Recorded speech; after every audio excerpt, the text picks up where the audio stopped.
Bueno, lo primero agradeceros los que os habéis acercado a esta charla, ¿no? Os voy a presentar la persona que nos va a explicar. Como veis, vamos a explicar sobre el Centro de Salud de Lodosa, que es un ejemplo de edificio pionero como edificio sanitario en todo el Estado, en referencia al consumo casi nulo, a lo que se llama ahora Passive House, ¿no? en términos anglosajones o alemanes, no sé ya.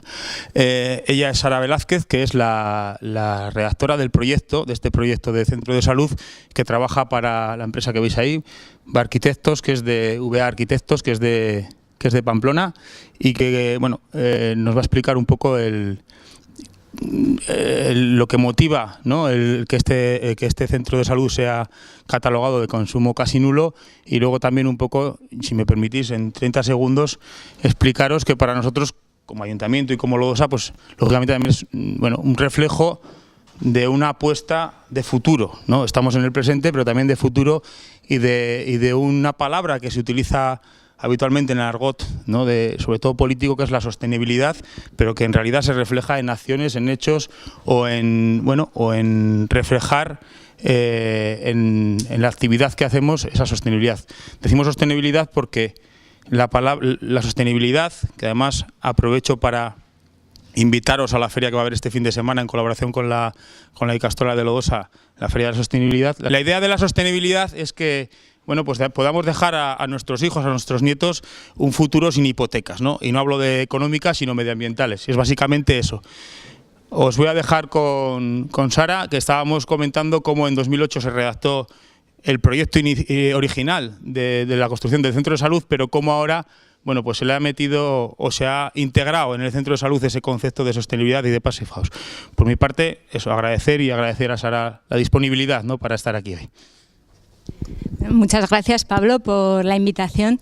Nosotros siempre estamos encantados de contar lo que hacemos, porque realmente creemos en ello y nos gusta difundirlo. Están hoy aquí 14 personas que han venido desde Chile a conocer el sistema Passive House, porque Navarra en este momento es pionera en este tipo de edificios. Entonces, pues bueno, espero que a todos os sea de utilidad esta charla.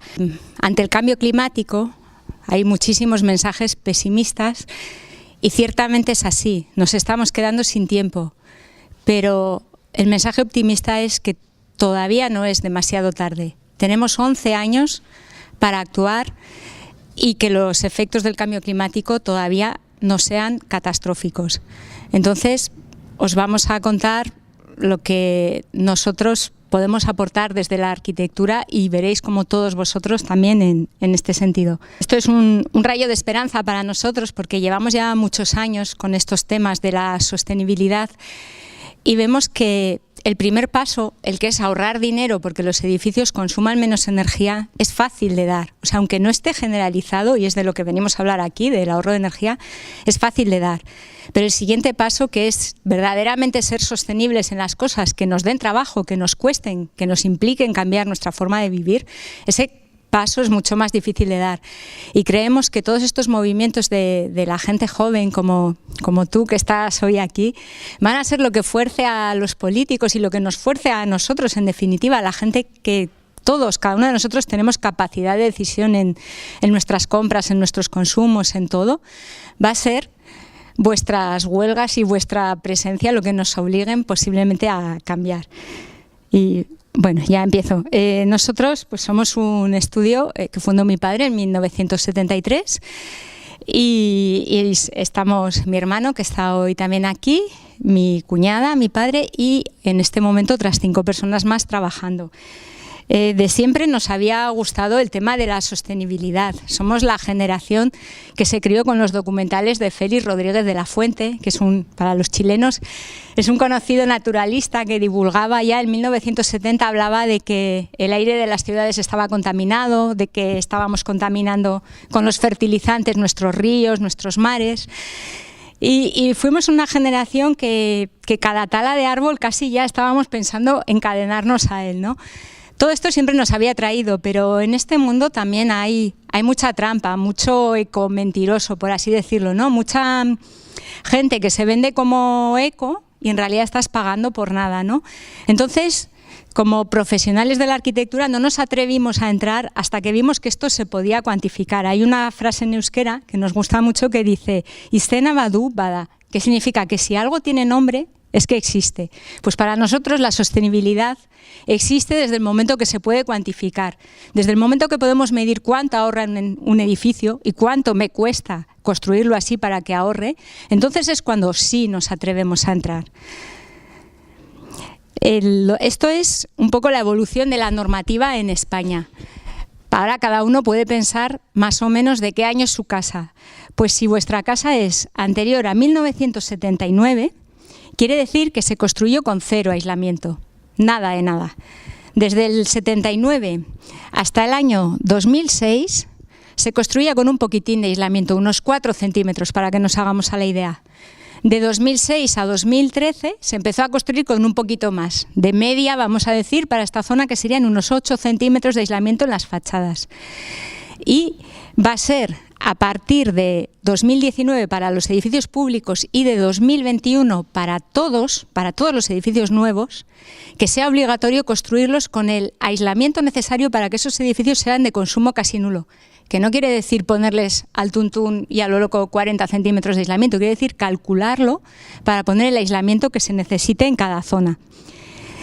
Y que esto ya va a estar vigente pues a la vuelta de la esquina. De hecho, ya es obligatorio para los edificios públicos y lo va a ser para las viviendas nuevas. Esto es lo que nos dice la Directiva Europea, que ¿qué es un edificio de consumo casi nulo? Es un edificio que tiene un nivel de eficiencia energética muy alto. Entonces, es decir, que consume muy poca energía y esa cantidad casi nula o muy baja de energía, a su vez, debería estar cubierta en muy amplia medida por energía procedente de fuentes renovables, incluida la energía procedente de fuentes renovables producida in situ en el entorno. Claro, la primera gracia es gastar lo menos posible.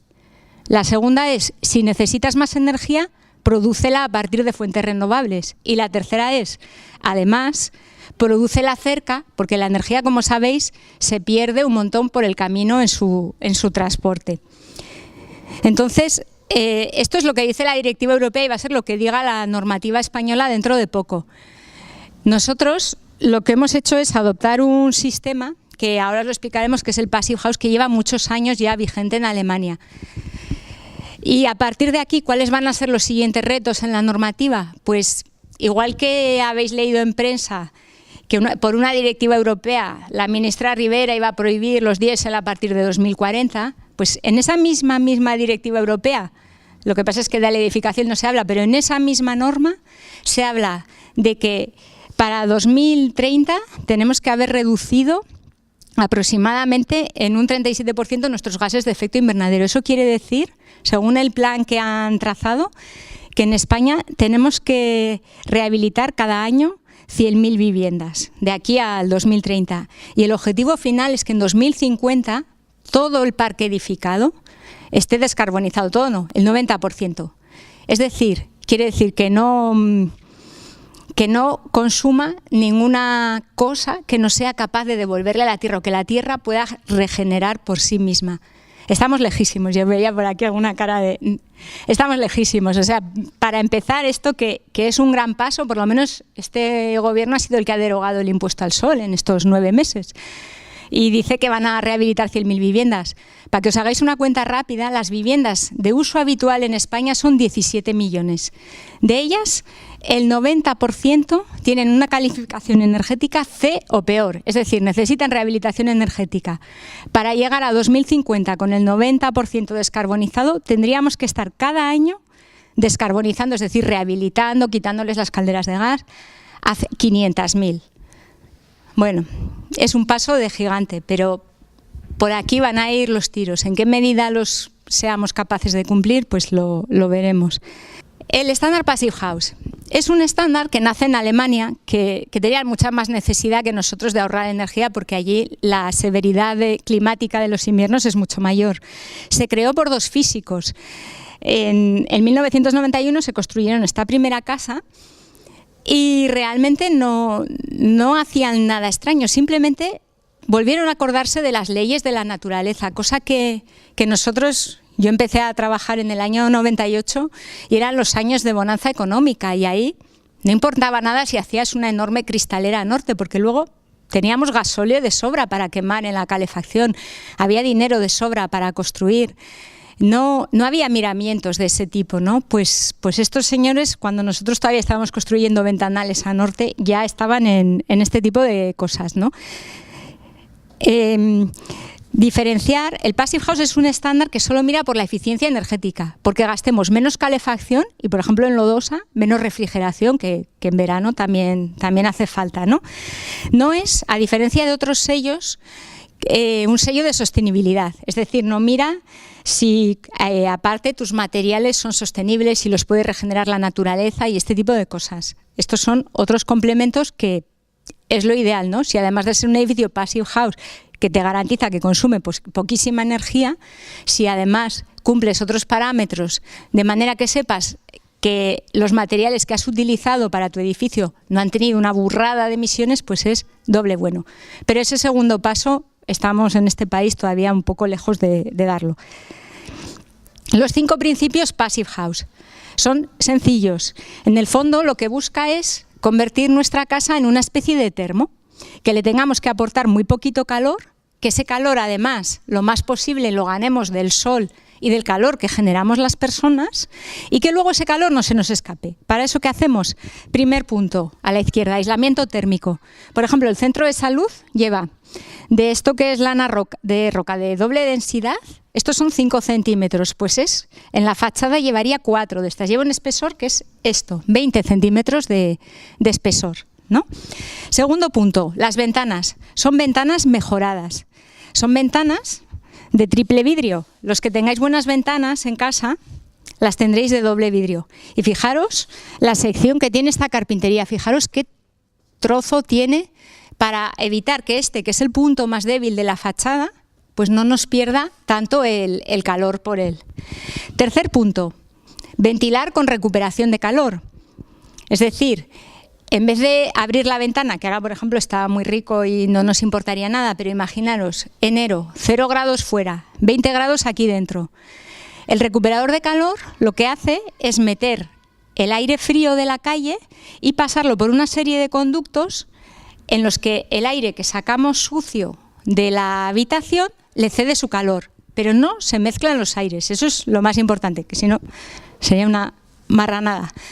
Entonces, ese aire de la calle que lo podríamos estar metiendo a 0 grados, gracias al recuperador lo metemos a unos 18 grados dentro de la casa. Metemos aire limpio con un aporte de calor gratuito, el propio calor que ya teníamos antes en la casa.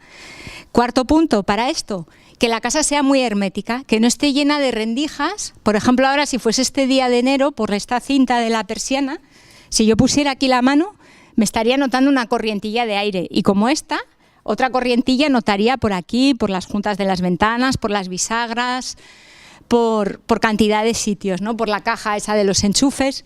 Pues todo eso que en apariencia son corrientillas, si se juntan, hacen un agujero bien grande por el que se nos escapa el calor. Hay que evitar ese agujero. Y último punto, diseño libre de puentes térmicos, que os lo voy a explicar un poquito con un ejemplo. Lo de las carpinterías se ve muy gráficamente aquí. La de la izquierda, estas son las cifras del calor que pierde una carpintería. Pues nos pierde 5,70 vatios una carpintería antigua de una casa de más de 30 años, por decir. Una carpintería que tengáis cualquiera de vosotros en casa nos perderá 2,20. Y esta que tenemos aquí nos pierde en torno a 0,85. ¿Veis lo que baja las pérdidas de calor en la carpintería? Esto es las tripas del recuperador de calor. Aquí tenemos la calle, el aire frío que entra y allí, en aquella esquinita, el aire sucio que sale. Entonces, los dos se cruzan en esto, que es una especie de celdillas, pero se cruza solo, este aire que sale por aquí, deja aquí su calor y este lo recoge. Y entra impulsado por este pequeño ventilador, que para que sea certificado Passive House solo nos dejan que gaste el equivalente a una bombilla LED de electricidad, porque claro, si no perdería la gracia. Si gastáramos un montón de energía en mover este aire, pues ya se le iba toda la gracia. Y esto que veis aquí es una prueba que se hace con unos ventiladores que se acoplan a la puerta de la casa y se mide cuánto volumen de aire se está escapando.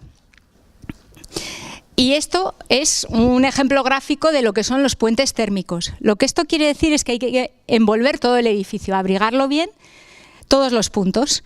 Entonces, yo siempre traigo fotos de este tipo. Esto es un edificio, un bloque de 103 viviendas que estamos rehabilitando en Mendillorri, en el que lo de la izquierda es la foto de la fachada, como está ahora mismo, y lo de la derecha es una foto hecha con una cámara termográfica. Lo que es una foto de las temperaturas de esa fachada. Entonces, esta es la escala de las temperaturas. Cuanto más claro y más cálido el color, más caliente está. Eso es para mal. Esto es una foto hecha en enero. Entonces, si la fachada de mi edificio está caliente, quiere decir que es como si fuera una antorcha que tuviera yo ahí encendida, que estoy calentando la calle, ¿no? Entonces, fijaros los puntos débiles de este edificio. El primero, este cargadero encima de las ventanas, esto tiene 0 aislamiento. Fijaros que está amarillo a rabiar, o sea, está casi a 8 grados en pleno enero, que estábamos a 0 grados en la calle. Pues esto, gracias a la calefacción de estas pobres gentes, está a 8 grados. Fijaros también las ventanas. Si os fijáis, segundo, tercero y cuarto tienen contraventanas. ¿Veis que están moradas las ventanas? Eso es que están más frías. En cambio, el del primero, que se creyó que ahorraba no poniendo las contraventanas, fijaros que amarillas las tiene. Está perdiendo todo su calor cada año por esas ventanas. Y otro punto que se ve aquí es el forjado. Estos son los suelos de la casa. Veis que es un punto en el que no podemos poner aislamiento con los sistemas constructivos tradicionales. Entonces veis también que es otro punto que se marca. Bueno, pues el Passive House lo que nos dice es: olvídate de los puentes térmicos. Todos estos puntos suman también un montón de pérdidas y los tienes que eliminar para que tu edificio sea eficiente. Estos son los parámetros de certificación, son los números, los que hay que cumplir para certificar Passive House. El que más suena es que la demanda de calefacción sea inferior a 15 kilovatios hora por metro cuadrado año. El de demanda de energía primaria cambia un poquito, pero bueno, no nos vamos a detener mucho en esto, que son números al fin y al cabo. Y otras ventajas que tiene el Passive House, pues que se elimina lo que nosotros le llamamos la simetría térmica. Imaginaros que fuera este día de enero. Estos cristales que ya hemos visto que están en un plano intermedio de buenos, ¿no?, respecto a estos, pues serían el punto más frío de esta habitación. Pues estaríamos notando, los que estuviéramos aquí cerca, un efecto de radiación fría y una microcorriente, en parte real por las cintas de la persiana y demás, y en parte motivada por el movimiento del aire, como sabéis, el aire caliente tiende a subir y a ocupar el sitio del otro. Entonces estaríamos aquí en permanente corriente. Es algo que se elimina totalmente en Passive House, porque todos los puntos de la habitación están a la misma temperatura. Eso nos da un confort añadido, nos da un silencio, que los que hayáis ido al centro de salud lo habréis notado, porque estás dentro y aunque estén en obras al lado, incluso los días que estaban derribando el edificio antiguo, tú no oías nada, mirabas por la ventana y te parecía como si estuvieras viendo un programa de la tele. Parecía que no estaba ocurriendo realmente eso, ¿no? El silencio es una cosa muy, muy adictiva del Passive House, ¿no? Aquí en Lodosa, porque tampoco estáis muy castigados, pero en ciudades con mucho tráfico es algo que se valora mucho. Y la calidad del aire interior, al tener ese recuperador siempre en marcha, tenemos un efecto de casa siempre ventilada. No es como en tu casa que igual justo después de cocinar te has cansado y ventilas un poco y cuando llega la noche pues el aire está ya más cargado, ¿no? Entonces, ¿por qué el Passive House ha tenido un crecimiento exponencial en los últimos años? Pues en España fundamentalmente por una razón, y es que a día de hoy todavía no tenemos una normativa que diga cómo tienen que ser los edificios de consumo casi nulo. Entonces, ante eso, los técnicos un poco concienciados y que queremos ofrecer un buen servicio, pues nos hemos tenido que agarrar a otras cosas que te garanticen que sí vas a cumplirlo, ¿no? Entonces, es eso, que ellos tienen unos criterios objetivos y certificables. Esto es bueno en el sentido de que son alemanes y si tú llegas y dices 15,9 kilovatios, hombre, ya me lo pasarás con todo lo que he puesto de mi parte, ¿no? Pues no, ellos son alemanes y no te lo van a pasar, pero a la vez es la base del prestigio del estándar, que son así en todo el mundo, ¿no?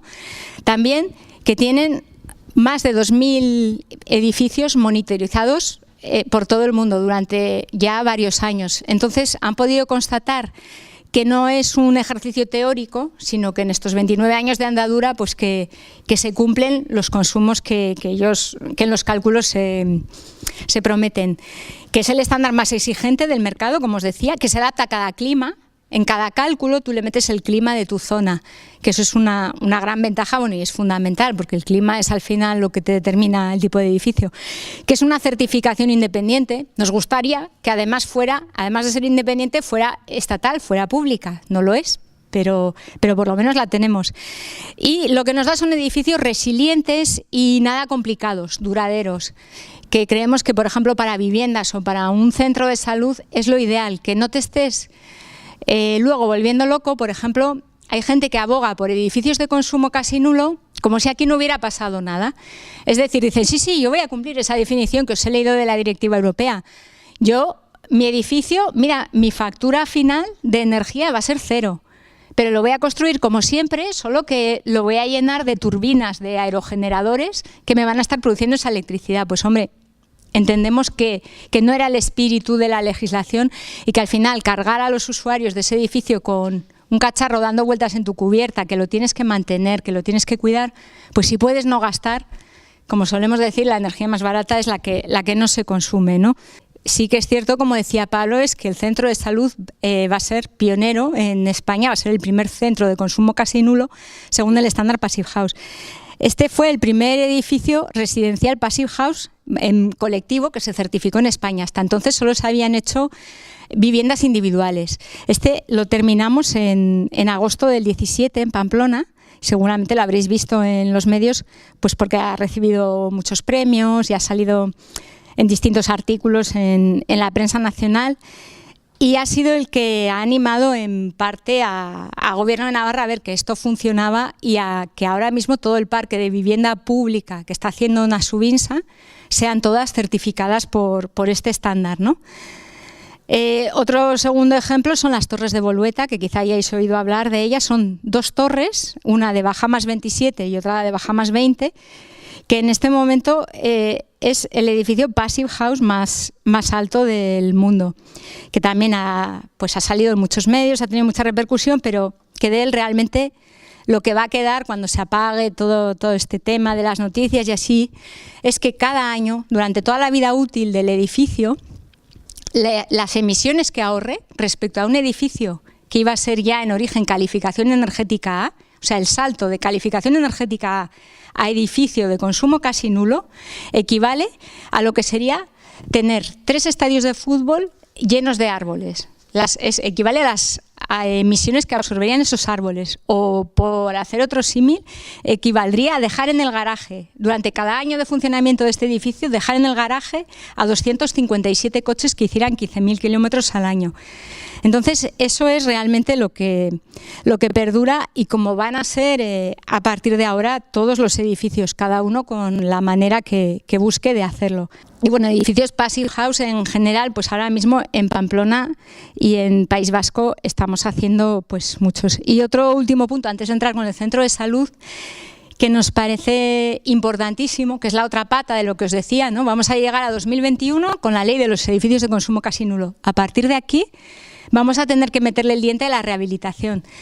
Pues en diversas actuaciones que ya estamos haciendo, como esta que hemos terminado ya 7 torres en Orvina, vemos que la gente, aunque al principio era muy reacia, con el tiempo se dan cuenta de que nuevo no significa necesariamente mejor, ¿no? Cada edificio que no derribamos es un ahorro enorme de ruidos, de emisiones, de residuos, de todo, ¿no?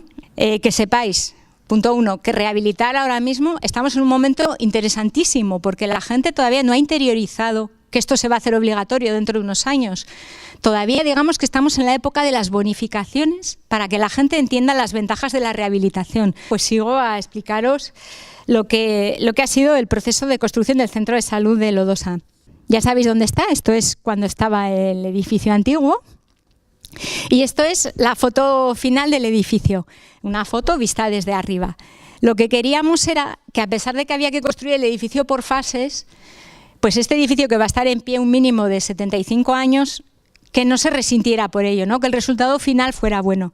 Entonces buscábamos que todas las consultas de la izquierda, estas son las consultas de urgencias, Y estas las consultas de día normales, estas de aquí. Pues a estas les dábamos el privilegio de dar a este jardín que pueden tener su persiana levantada y tener vistas, y luego toda la zona de espera vuelca al patio, que es una manera de tener unas vistas también agradables, pero a la vez de tener una privacidad, de que, por ejemplo, esto que es el área de atención a la mujer, pues nadie del pueblo tenga que saber si tú estás esperando para entrar aquí o a donde sea, ¿no? Que ya sea un recinto en el que solo te ves con los propios pacientes.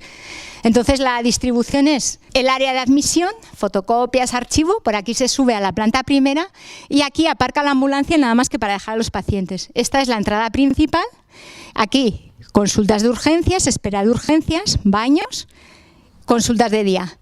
Aquí arriba un pequeño salón para cursos de preparación al parto, conferencias y demás. Área de rehabilitación con sus boxes, consulta de rehabilitador y vestuarios. Y esta la zona de atención a la mujer. Primera fase, pues rodeando el edificio actual se construye esta fase que ahora mismo tenemos en parte de las urgencias el área de rehabilitación.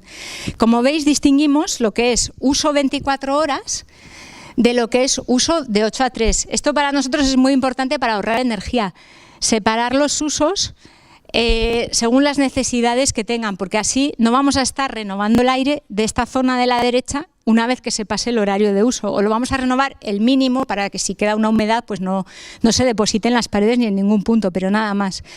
Y esto es el edificio final en el que rehabilitación, como sabéis, se usa también a las tardes y el área de la mujer se usa también solo a las mañanas.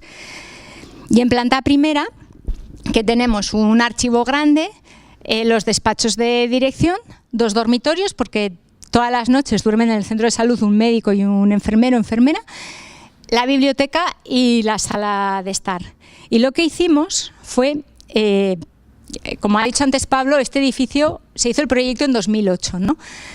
Entonces, en 2010, y se quedó parado, se entregó pero se quedó parado. En 2016, cuando nos llamaron para rehacerlo, una de las pocas decisiones que tomamos de cambio de distribución fue sacar la sala de calderas fuera, porque siempre la sala de calderas, que está aquí, es una fuente de ruidos, de vibraciones y de todo, y sacamos todas las máquinas aquí fuera, ocultas por la chapa, y aquí fuera dejamos los paneles fotovoltaicos. Fue una manera también de ahorrar dinero, porque es mucho más barato construir aquí una casetita para la caldera que dentro del edificio con todos sus requisitos.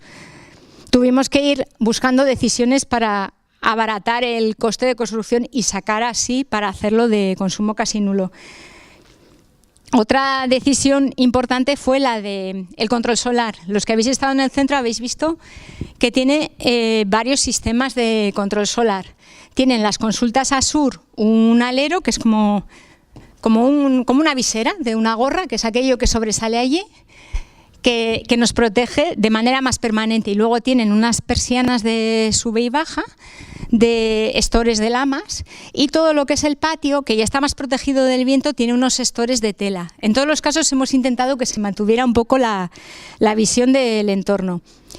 Y respecto al proyecto inicial, en el que todo el edificio iba envuelto en esta chapa microperforada, pues es como si hubiéramos cogido un abrelatas y toda la fachada sur la hemos abierto, porque necesitábamos, en aplicación de esas sencillas leyes de la física, necesitábamos que nos entrara el sol en las consultas y aprovechar ese calor para, a través de la recuperación de calor, repartirlo a otras zonas que tuvieran orientación norte. Estos son cálculos que no os voy a aburrir con ellos, sobre distintos escenarios de ocupación que, bueno, os volvimos locos en su día, pues para saber el día de máxima ocupación, un día de invierno con la gripe, cuánta gente podía haber. Ese cálculo nos favorecía, es gente que nos iba a dar calor, pero a la inversa teníamos que saber el día de verano, que más gente hubiera, cuánta podía ser, porque eso es más gasto de refrigeración que íbamos a tener. Decir que tuvimos suerte en la manera de organizar los espacios, porque precisamente los espacios que son captadores solares, estos son espacios en los que el Servicio Navarro de Salud limita el número de personas que pueden estar. Aquí solo puede estar el médico, el paciente y un acompañante. Entonces, en estas salas nunca vamos a tener un agobio de calor porque haya muchísima gente. Y donde puede haber más agobio de calor, que en un momento dado haya una aglomeración de gente, que es en la sala de espera, pues es más difícil que se dé porque es norte clavada. Lo mismo nos pasa con la sala de rehabilitación, que es un espacio en el que haces ejercicio y produces calor, pero está también a norte. Decir que esto no es mérito nuestro, estaba así desde el principio y dio la casualidad de que nos encajó bien. Esto es la sección constructiva tipo. Tenéis que fijaros que lo que hace es que el aislamiento, que es esto amarillo, gordote, es continuo. Aquí parece que se interrumpe, pero no, porque es que aquí lo que hace es cubrir a la ventana y sigue por arriba hasta el tejado. Esas flechas lo que significan es que, como tenemos un termo, tenemos que tener cuidado de que en verano no se nos sobrecaliente. Entonces, la fachada sur, por ejemplo, que se podría sobrecalentar más, va despegada del aislamiento 40 centímetros, o sea, esto 2 veces, ¿no? Para que se haga una corriente y no se nos acumule ahí el calor. Y lo mismo debajo del tejado. Hemos puesto una ventilación que luego le hemos puesto una mallita porque empezamos a pensar, ¿y si esto les gusta a los pájaros y a las avispas y a todos? Pero el caso es que está también ventilado, ¿no? Pues eso es la sección constructiva, que es el plano fundamental de este edificio. No tiene más. O sea, con esto ya sabéis lo que sabemos nosotros de él. Y esto es un poquito el proceso de obra. Por debajo hay una cámara de aire ventilada, porque, como sabéis, estamos muy cerquita del río, por si, como el terreno es de gravas hacia abajo, lo que sí que podría llegar es hasta muy cerca y producirnos humedad y disconfort en el edificio. Por eso era obligado tener esta cámara ventilada, que es lo que veis ahí que se está construyendo. Luego ya hacia arriba, esto es de la primera fase, es una construcción de lo más tradicional. Nos llegamos a plantear si hacer toda la estructura de madera hubiese sido lo más de lo más, ¿no? Un edificio que no emitiera en toda su vida útil y que tampoco hubiera consumido recursos de la naturaleza, pero lo más de lo más hubiese resultado en que no hubiésemos podido construir el edificio porque hubiese triplicado su precio, ¿no? Entonces la construcción es tradicional, de hormigón, con ladrillo, y solo por unos pequeños detalles que ahora mismo los vais a ver, se distingue que es un edificio de consumo casi nulo. Uno de ellos es esta primera hilada de ladrillo diferente, es un ladrillo de hormigón celular que transmite mucho menos el calor. Entonces su misión es que no perdamos calor a través de ese arranque. Por lo demás, no le veis nada de diferente a un edificio tradicional. Bueno, en esta segunda imagen, ¿qué le vemos de distinto? Pues ese mismo bloque de hormigón celular y le vemos un manchadito aquí todo alrededor. Ese manchadito es para que nos agarre bien la cinta de hermeticidad, la cinta que va a hacer que todos nuestros agujeros de la fachada no nos entren las corrientes de aire por ellos. Y esta otra es una cinta que colocamos por fuera, cuya misión es que no nos entren corrientes de aire frío y garantizar la estanqueidad a la lluvia. Estos acabados de hermeticidad tienen que ser duraderos, se van a quedar tapados, pero es que aquí no estamos en un tente mientras cobro, estamos en que estos edificios tienen que aguantar con esta hermeticidad, pues pensemos que, por ejemplo, hasta que se renueven los acabados pueden pasar fácilmente 20 o 30 años. Entonces nos tiene que durar la hermeticidad hasta entonces. Siguiente paso, ¿qué le hacemos por fuera?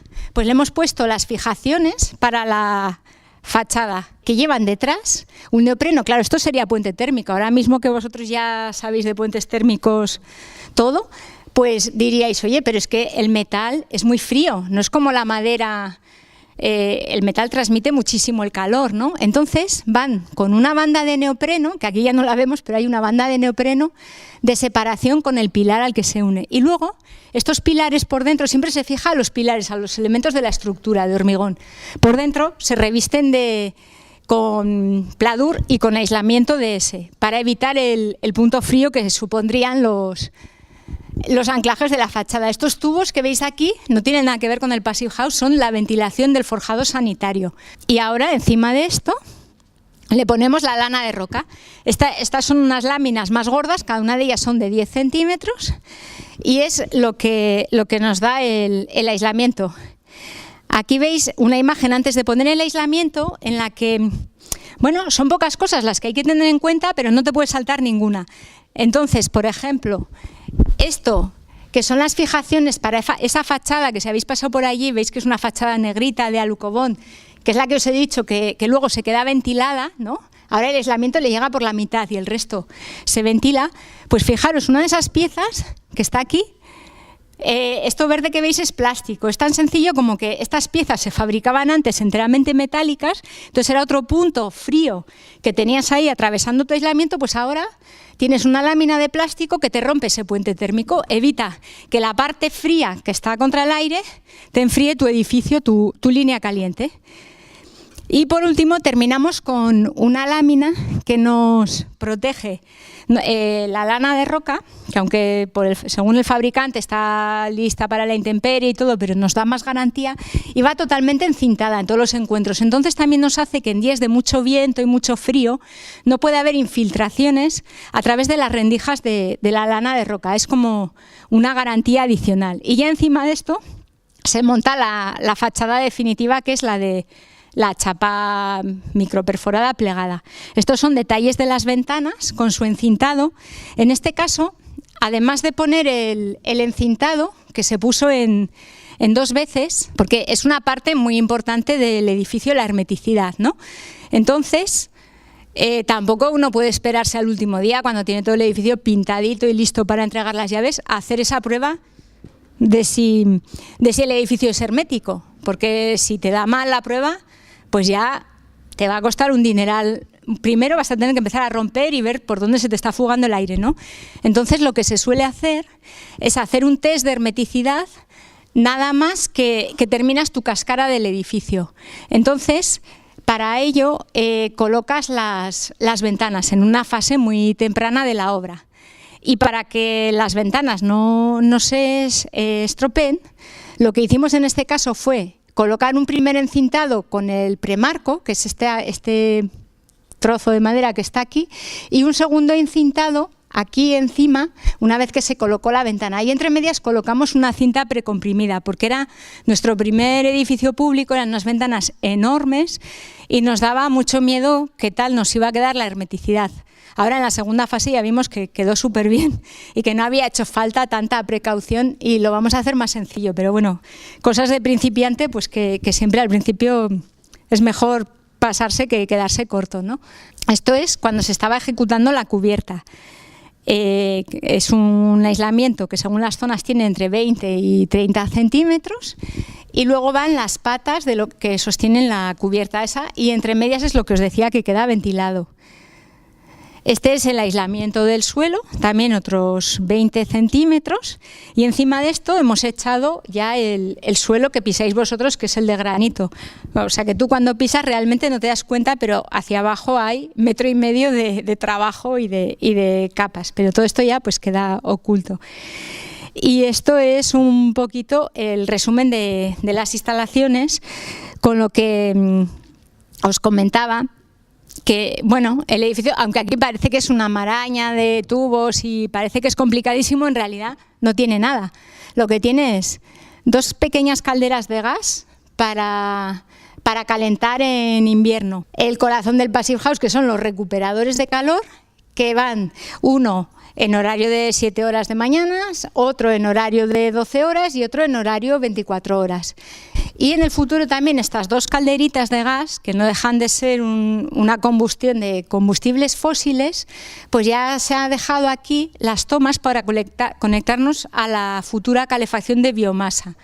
Todo esto es lo que va por los techos, pero bueno, que no os voy a aburrir mucho con ello, porque lo que veis vosotros es simplemente las rejillitas de salida. Y esto es la planta de cubierta a la que posiblemente no tengáis acceso y por eso la he querido traer. Eso es la salida a la planta de cubierta y esos 6 agujeros son los tubos por donde entra y sale el aire de los recuperadores.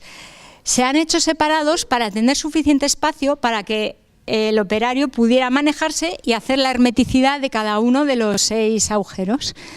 Y el valor en el que se nos ha quedado ya edificio terminado ha sido 0,31. Entonces, pues bueno, todos nuestros desvelos no fueron en vano.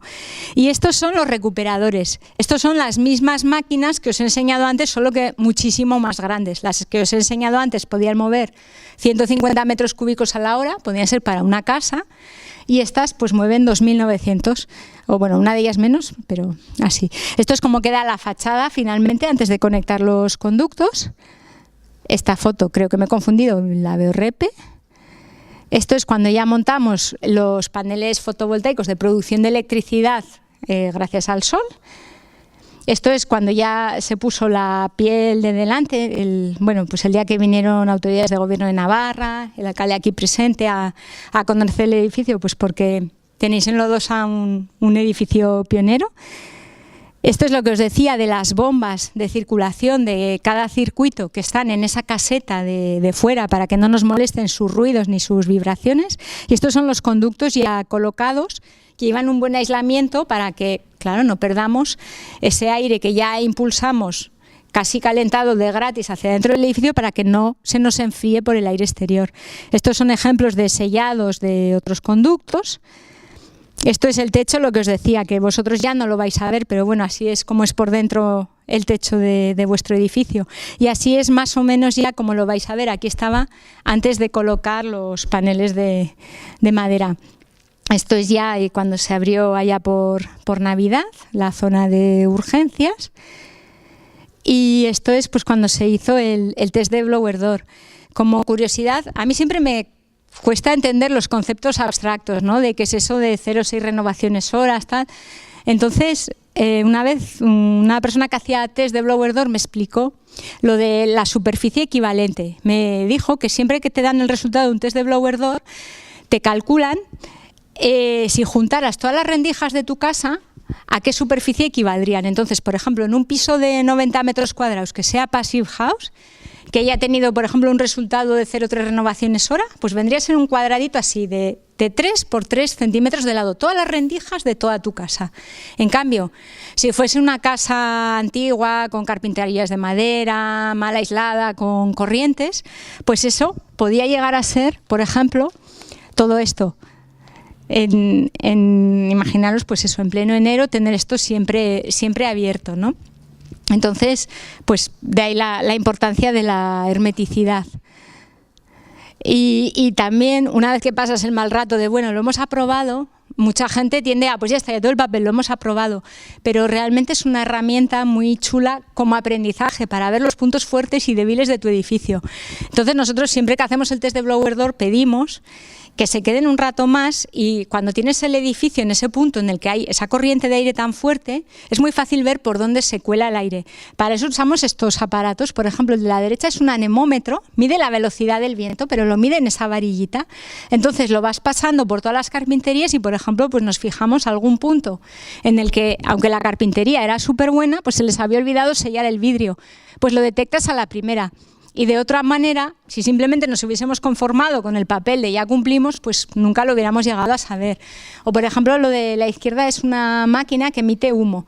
Entonces, es muy fácil también ver por dónde se te cuela el humo con ella, ¿no? Y bueno, pues con eso llegamos a los valores que estamos actualmente, que más o menos estamos en unos 10 kilovatios de demanda de calefacción, aunque el edificio no se va a certificar hasta que esté completamente terminado. Y bueno, algunas imágenes, como os digo, ninguna buena, de fuera, de la fachada sur, con sus persianas de lamas, con su alero, aunque no se nota mucho, pero su gorra que nos protege, vista desde el interior de las consultas, que, bueno, el muro había que respetarlo porque abajo son unas huertas de ocio, que había que respetar su privacidad y la posible entrada de intrusos desde nuestro edificio. Entonces, pues se recicló el muro y se puso... O sea, el muro es el mismo que había y bueno, pues intentamos respetar un poco las vistas. Algunas vistas de eso, de lo que hay, pero que nos faltan todavía chapas. En esta, por ejemplo, nos falta la chapa de la izquierda del portón de entrada.